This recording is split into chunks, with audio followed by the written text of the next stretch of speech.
administration is not negotiating from a position of weakness, but rather implementing a balanced, human-centered approach to end the years of violence that have devastated communities in Rabba, Goronyo, Isa, Sabon, Beni, and other local government areas. So why we met Sokoto bandits, Governor Aliyu says. Still on insecurity, northern insecurity spilling into Kogi, says Ododo.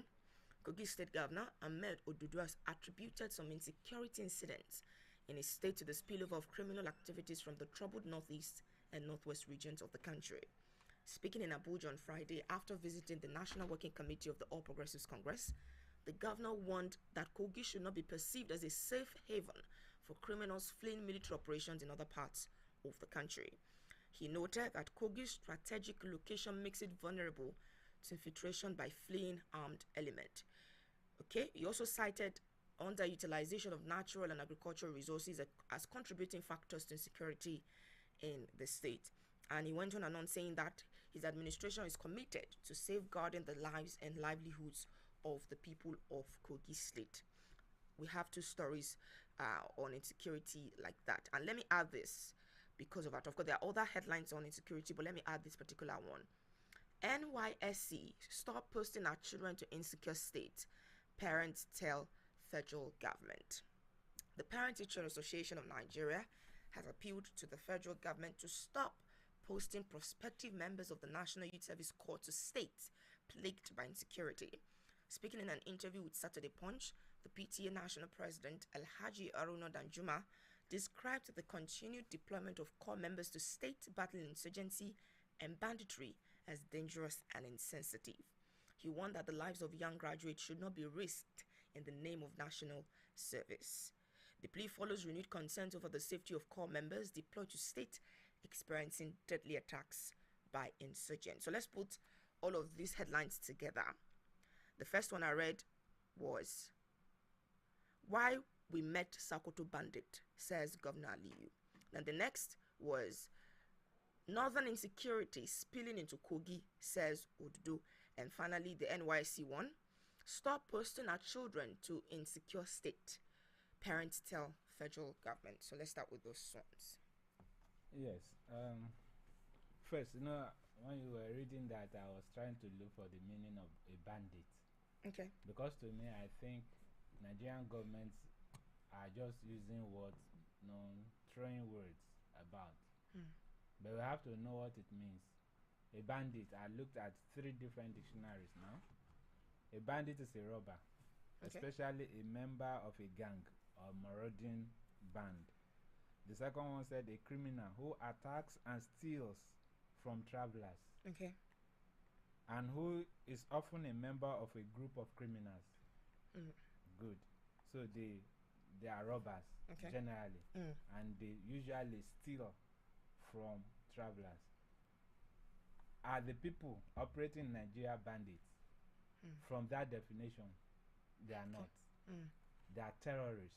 And because we fail to call them terrorists, we begin to pamper them. And of course, everybody knows that a terrorist cannot change, cannot repent, because it is imbued. It is what they believe in. It is a principle of life that they believe in. That so. Whatever they are calling bandits today, whether Boko Haram, whether the bandits themselves, what do they steal? That's the first question. The bandits, the one that is operating in northern Nigeria, what do they steal? We have kidnappers, we know. We say kidnappers. We never saw them talking to repentant kidnappers, but we saw them speaking with repentant bandits, and insurgents, Boko Haram terrorists, and all that. So you see, if we leave the symptom and begin to treat another thing else, then to that extent the medicine cannot work. Somebody is suffering from headache and you are treating leg ache. So the difference is clear. It will not happen, and that is why it appears that banditry, terrorism is festering in this country. it appears the government is not even, getting themselves regarding it, because they are how do they are being misdiagnosed. They are misdiagnosing what is happening, and because of that they are doing the wrong thing to treat a right thing. So for instance, when Mr. President is bringing committee to get switch feelings of people in Benue State, when even the third chief himself said it is not about living together in harmony, it's about people trying to claim land grabbing. So people that are coming in to Benue to kill, they are coming in from outside with the intention of grabbing land to eliminate everyone. He called it genocide. To eliminate everyone on those land and put their cattle and everything there. But Mr. President is putting on committee, and a governor can sit down and tell us to our face that he's talking to repentant bandits. So you can see that we do not really actually understand what is happening, and until maybe government sit back and take and begin to rethink their strategies and begin to really identify what is happening, then to that extent we will just be roaming round and round and round the problem, and it won't solve. It will just be like a barber's chair. It will keep you busy, but you get to nowhere. So it whatever is happening, even under the with security or insecurity or whatever, it is because it is festering, because we are misdiagnosing what is happening. Even the chief of defense staff himself said it, that it is not about living together, it is about movement of cattle. People are trying to eliminate the people on the land to put on their cattle. So that is not something that has to do with interrelationship, living together harmoniously. Okay. But what can we say? He said it, that is bandits, but it won't work. You will see. Okay. It won't. Then secondly, the NYC. No, the Kogi State. Yes, the Kogi State. Okay. Of course, we know. Anyone that has gone to Abuja before, you know the connection between the north and the south. Okay. And especially with Kogi, and maybe sometimes Kwara. Even though those people, some of them, believe they are northerners. Maybe because the way Nigeria is crafted, maybe they are northerners. But of course, majority of them, especially the Kogi and part of Kwara, they are Yorubas, and we know that too, even from history. But what can we say? The map, or the balkanization, the division of Nigeria into states and whatever, made them to be in the north. So be it. But we can see that we were discussing something yesterday about Amotekun. Okay. And the lady told me that even that all the Yoruba states, has Amotekun as their as at least to help the police. Okay. And I said, okay, all the Yoruba states. What do you mean all the Yoruba states? Because that have to be questioned. And he said, including Kwara and Kogi. And I said, no. Kogi and Kwara were, quote unquote again, not Yoruba states. The Yoruba states are the western region, western region, excluding, in today's Nigeria, excluding Bendel, which now became Delta and Edo State. Oh, okay. Yeah, so because Bendel and Delta and Edo State were part of western region. Oh, okay. Sure. So, but now they are excluded. So the only Amotekun zone is the western. Okay, because we are talking about Western Nigeria Security Outfit, Amotekun. Okay. So it's that definition that the lady was talking about, and I was able to. So we know that in coming from the north, anything that is coming from the north, we have to hit those two states first, Kogi and Kwara.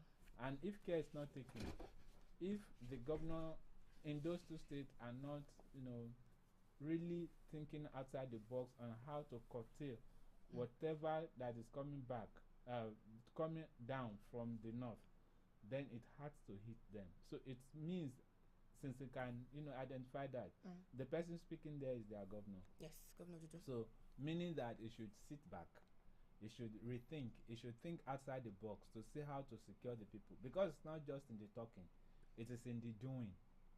Like my dear friend and son from UI usually tell us on this program that the government should walk their talk.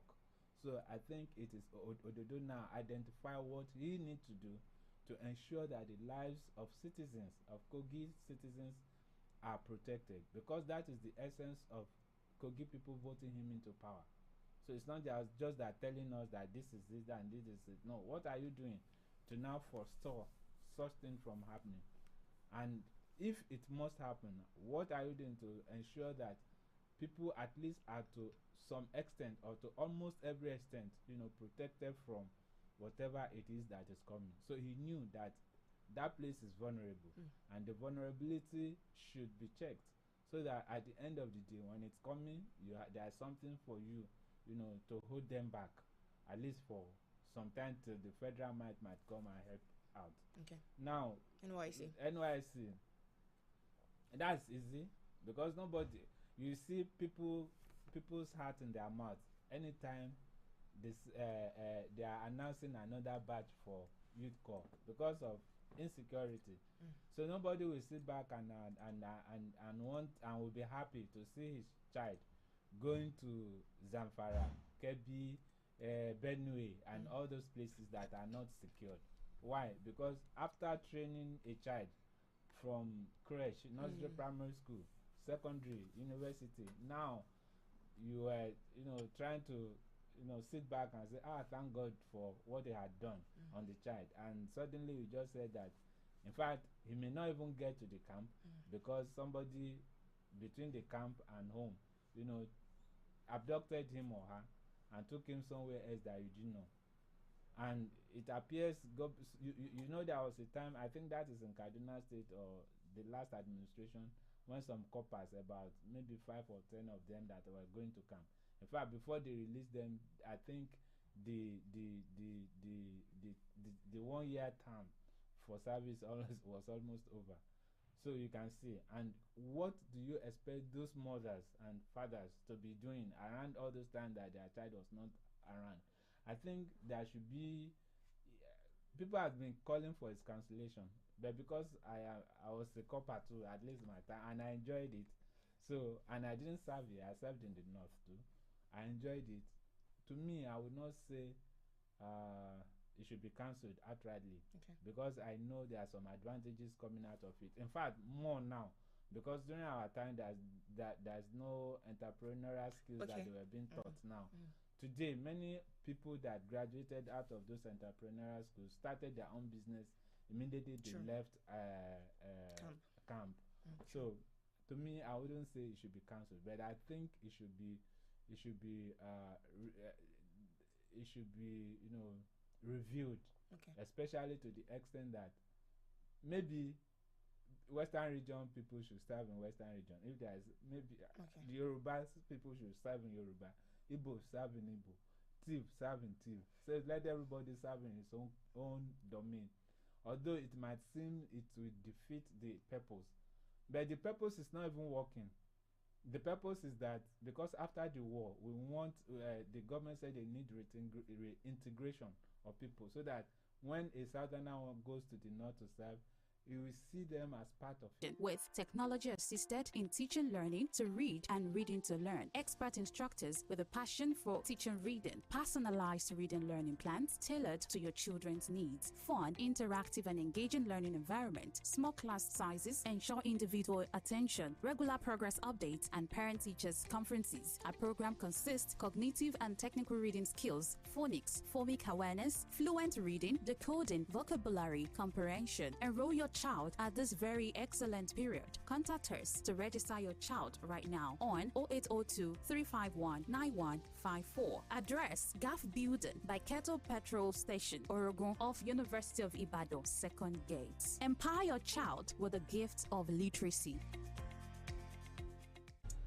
Buying the right product is inconvenience. Either you're buying for your business or home use. Femiel Multiventures, your ultimate shopping destination, stands out when it comes to meeting your event and family needs. Explore a wide range of products and services today. Buy affordable wholesale foods and drinks for your next event or home use. We are also the best blog to get your rentals, chairs, plates, spoons, tables, coolers, drums, and all you need for your next event. At Femiel Multiventures, we also sell solid, durable, and affordable ice blocks to keep your drinks cool and refreshing. Come one, come all to also try our eatery and experience delicious meals like never before. You can find us at number 1 Pineapple Area, Iletitun along Oki Ogunbade axis. Telephone 0912 345 4561 or 0904 254 5770. Femiel Multiventures, your one-stop shop, evidence of things not seen. Thank you very much for staying with us. All right, I still have a few other stories on insecurity, but I basically want us to check this particular one out. Water dispute turns violent. 62 homes burnt, 1 injured in Taraba community. Now, this has not been stated as regards bandit or Boko Haram insurgents. Now, a dispute over access to a pond has escalated into a violent confrontation in Bali local government area of Taraba State, leaving 1 person injured and 62 homes destroyed in 2 farming communities. The clash which broke out between tea farmers and Fulani herders began in Tor, Bali and Antogon villages after a woman fetching water at the community pond was reportedly attacked by herders who had brought their cattle to drink from the same source. According to the chairman of Bali local government area, Aboki Dauda, who spoke to Chinese television, the woman had confronted the herders for letting their cows pollute the pond. She raised the alarm after being beaten, and her calls for help sparked tension that spread quickly through the communities. Now, Dauda said, and I quote, "What happened here was terrible. You can see houses burnt and homes, people displaced. Thank God no life was lost." Ezekiel Wu, a local farmer in Torbaki who narrowly escaped with his life, recounted the horror. I'm quoting him now. "On our farms, when they came from all directions, I tried to escape but couldn't run far. They caught up with me, about 30 of them beating me with sticks and machetes." As FEC gripped the area, the Taraba State government quickly dispatched a delegation to assess the damage and offer emergency support. Led by Commissioner for Special Duties and Humanitarian Affairs, Xavier Noko, the team delivered non-food relief materials and urged the communities to embrace peace. Now we're looking at stories as regards Fulani herders. Now I'm seeing another story, but then because of our time, we might not be able to read that. Just that the headline says, Eha Amufu Massacre, Masop condemns killing, demands justice. That's in the eastern part of the country. Now, I'm seeing one more story on Fulani herdsmen, and then we'll wrap up with that. Revive nomadic schools to stop clashes, Fulani leaders tell federal government. Amid ongoing farmer-herder clashes across Nigeria, Fulani leaders in Nasarawa State have called on the federal government to revive and reopen abandoned nomadic schools as part of efforts to promote peace and address the root causes of the conflict. This appeal was made on Friday in Lafia during a stakeholders engagement organized by the Fube Development and Cultural Organization with the theme consolidating the outcomes of the IDRC Spark GES research findings on the economic empowerment of pastoralist women in Nasarawa State. Now, speaking at the event, Fudeco State Chairman Muhammad Hussaini, who represented Fulani leaders from all 13 local government areas of the state, identified illiteracy as a major contributor to recurring clashes between herders and farmers in the country.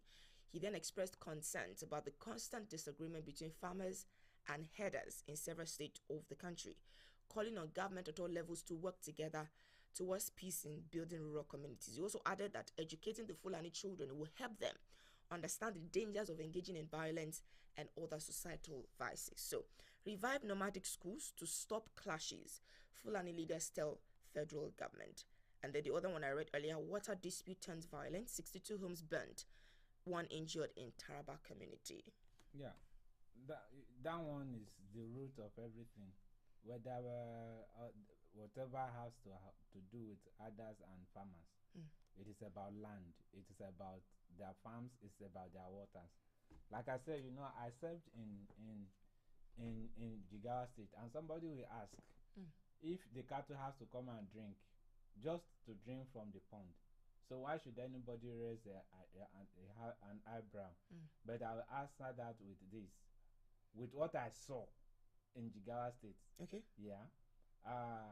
When they are going with their cattle and they found a pond and they wanted to drink, even the herder and the cattle to want to drink, what they do first is to ensure the cattle are well drunk before they drink the remaining one.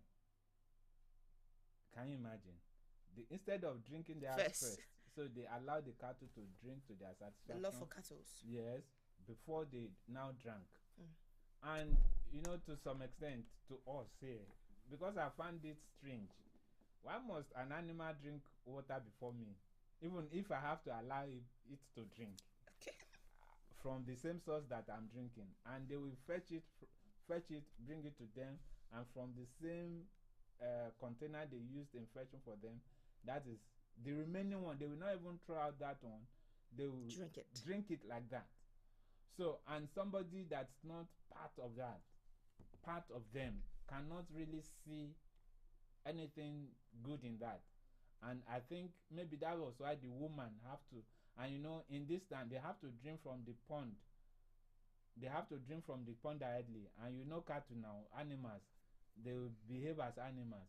So while they are drinking, they may be messing the place. And the people wanted to fetch good water too.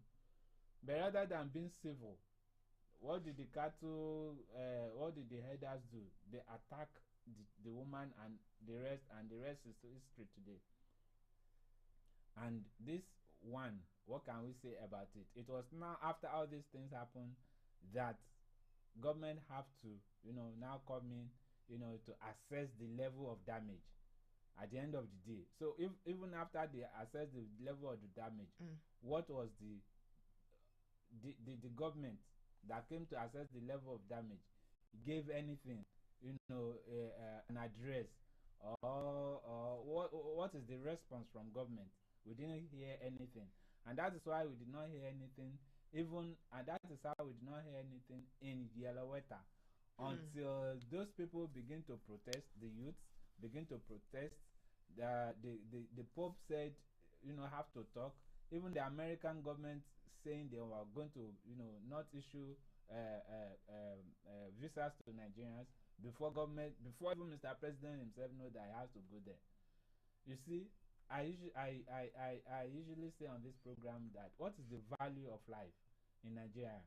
How much does the life of a citizen of Nigeria worth? If anybody knows that life is inestimable, is sacred, then to that extent he has to respect everybody. Not because you are rich or you are privileged, but because you are a human being, whether poor, old, young, whatever, or rich. You are a human being first before you become whatever you became. But it is the habit in Nigeria, and irrespective of the fact that every year the budget billions of naira for water. It's not water. Okay. Yes, now for water. In the budgets that are padded, every year they pad budget. They pad budget. They insert a whole lot of